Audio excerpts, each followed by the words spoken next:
I'm State Senator Karen Keiser from the 33rd Legislative District and Chair of the Senate Health and Long-Term Care Committee. And I just want to say a few words about why this week is so important for us to pause and to recollect and recognize and celebrate the real advancements for women's health that we will be able to enjoy because of the Affordable Care Act's passage 2 years ago this week, and also for its implementation.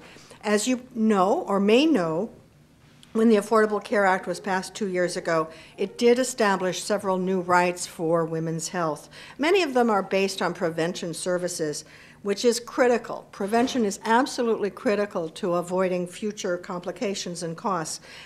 But according to the Commonwealth Fund, in 2009, more than half of all women delayed any prevention or screenings because of costs. Removal of the barriers of cost sharing means much more access to women's health.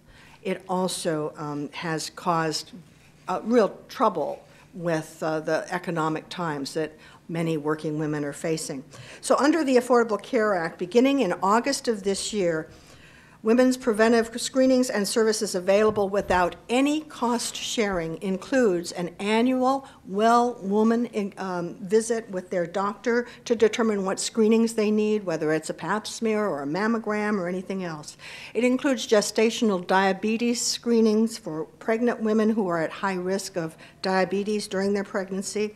It includes HPV DNA testing available to women over 30 every 3 years. It includes HIV and STI screening and counseling for sexually active women. Between 1999 and 2003, the CDC has now reported that HIV cases among women has increased 15%. It also, under the ACA, includes contraception and contraceptive counseling for all FDA-approved contraceptive methods. The Affordable Care Act also includes breastfeeding support, counseling, and equipment, because one of the barriers, especially for working women when they go back to work with infants, is the cost of breast pumps and the supplies that go with it. It also, under the Affordable Care Act, allows for, without cost sharing, domestic violence screening and counseling, as well as protection for pregnant women and their newborns, including Madeline in our audience today.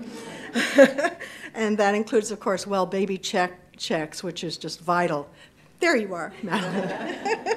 So these are common sense solutions, and they are going to affect more than half of our population, obviously, between women and children.